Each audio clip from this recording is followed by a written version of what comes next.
Now, we move on to the main section of ours, which is calling our keynote authors. They don't need any introduction.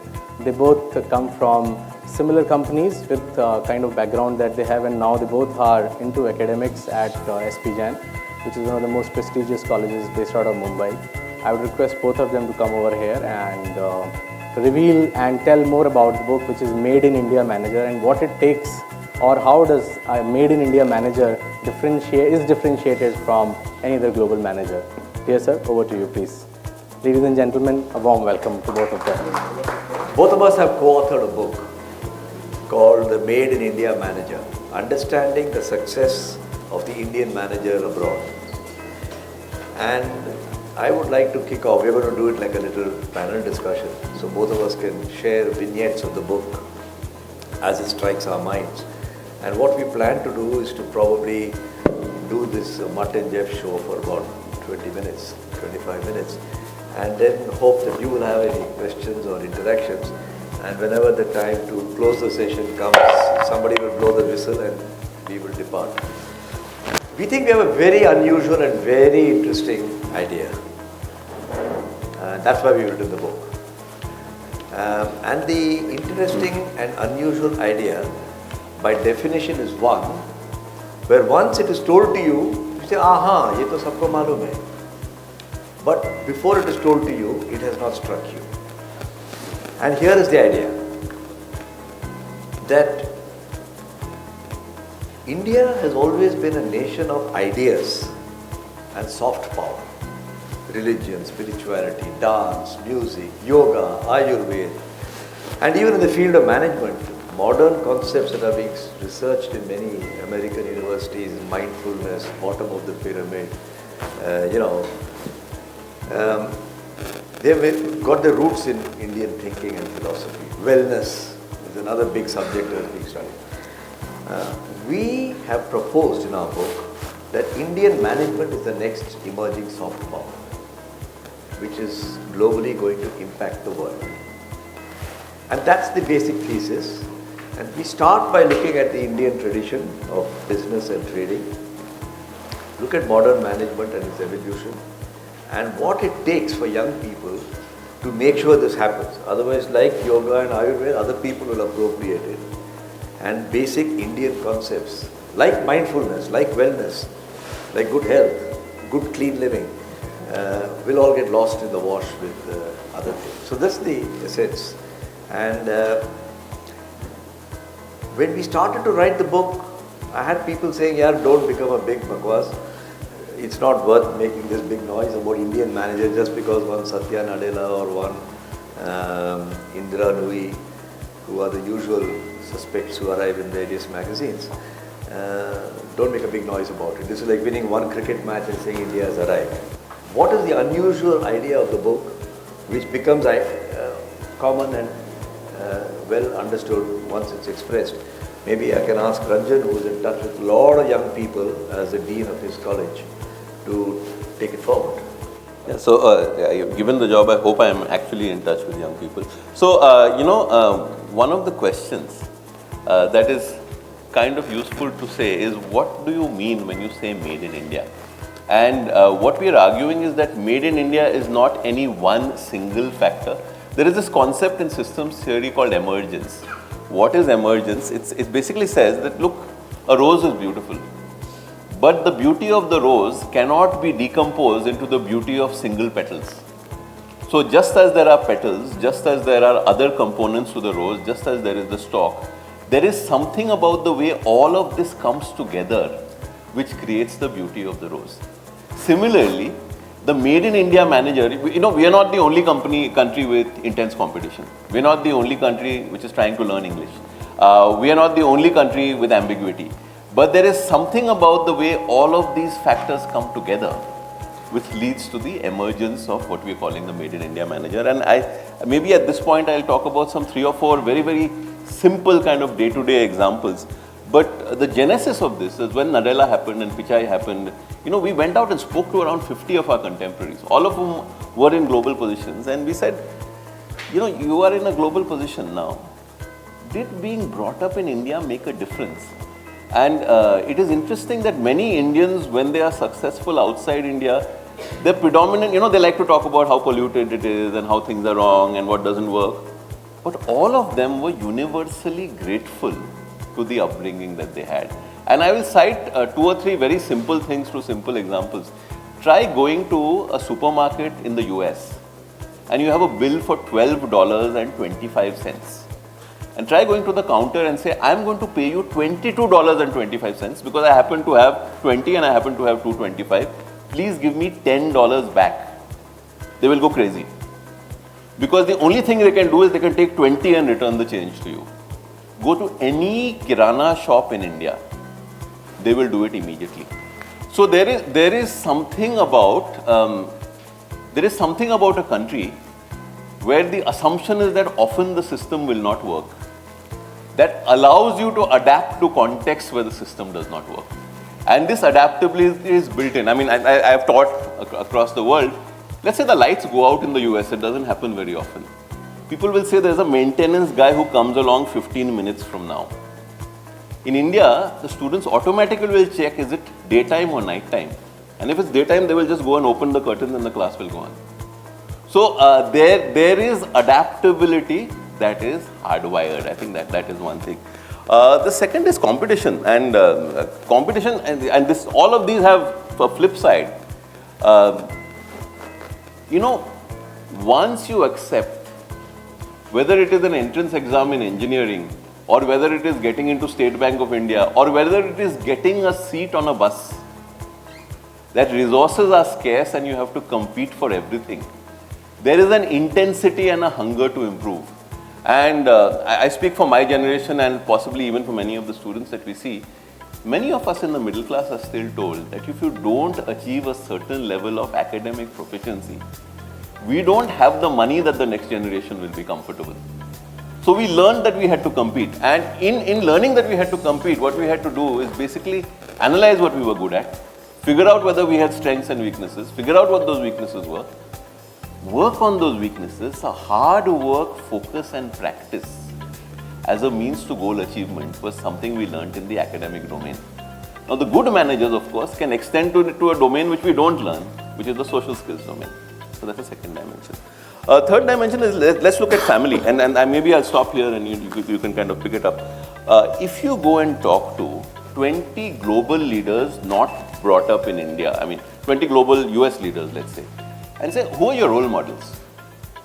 Barely 10 to 20% of them will be a parent or a family member. Ask the same question to a group of Indian managers, that percentage goes up to 70 to 80%. So the formative role of the family in shaping values and the demonstrative role of the family in shaping values is a deep thing, because before you can appreciate yourself for who you are, you need some anchors in your life who support you and believe in you before you begin believing in yourself. Indians are the only people in the world who think in English and act in Indian.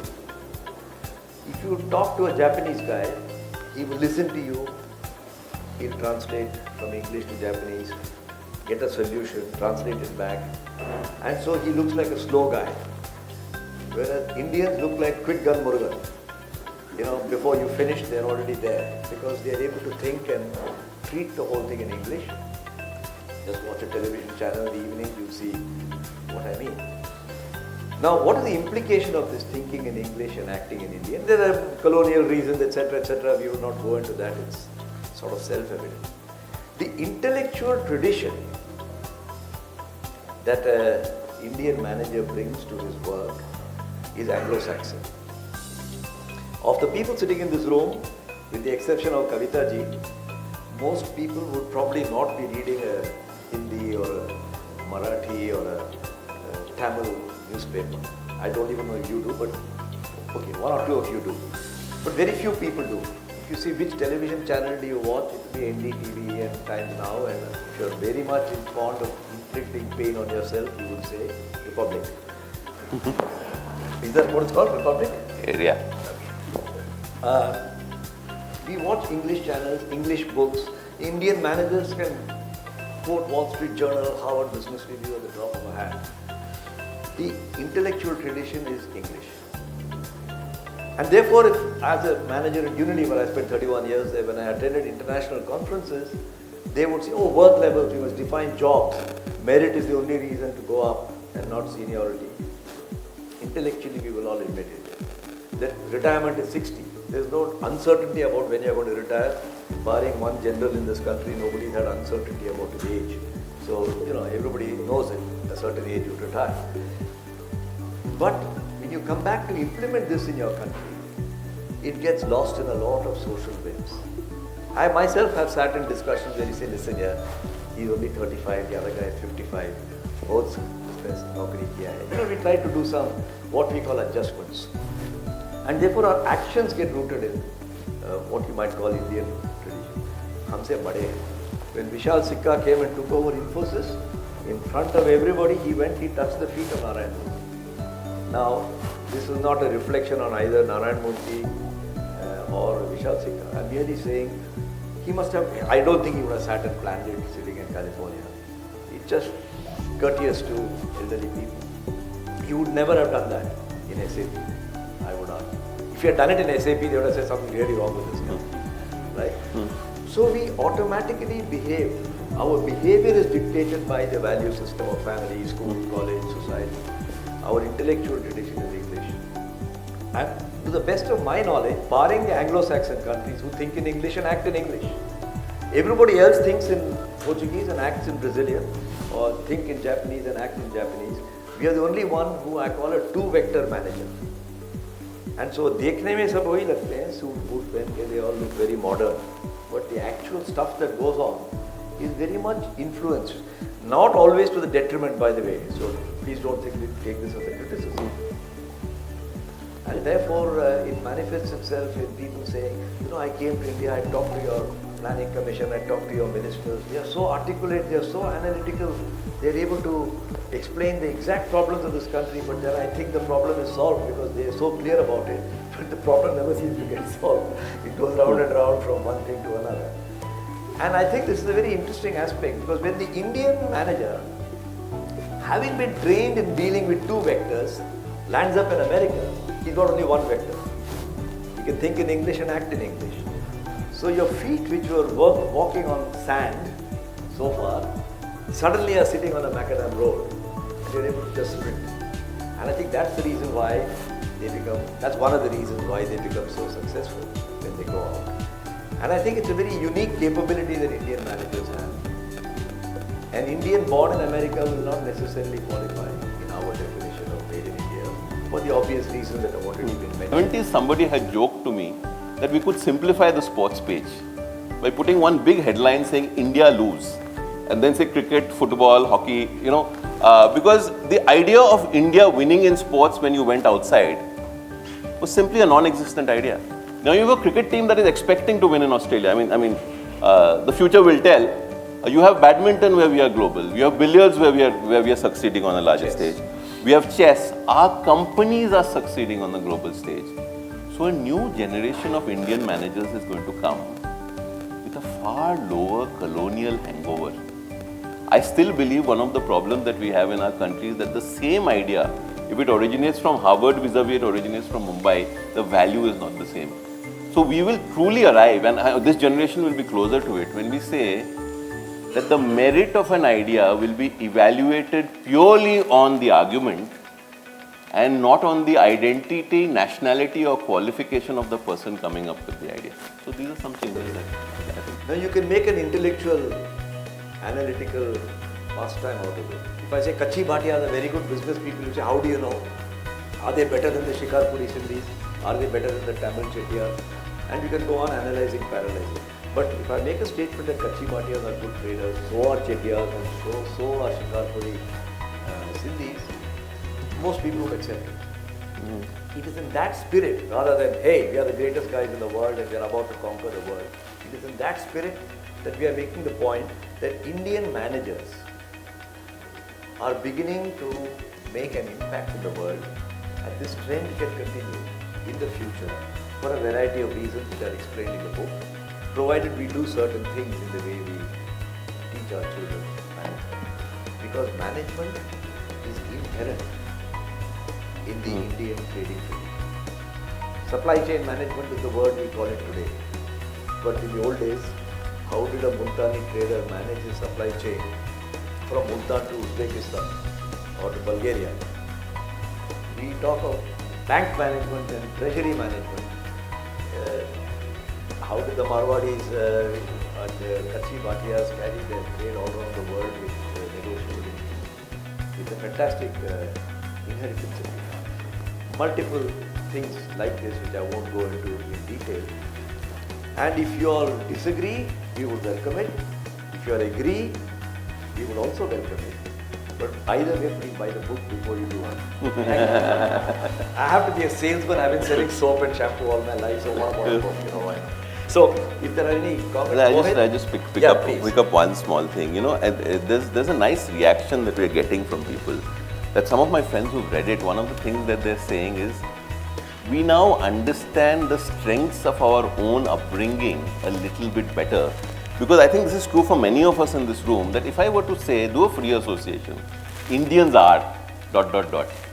A lot of the primary associations will come, Indians are dirty, Indians are not disciplined. You know, so we, more than any other country in the world, this is a country that loves to beat up on itself.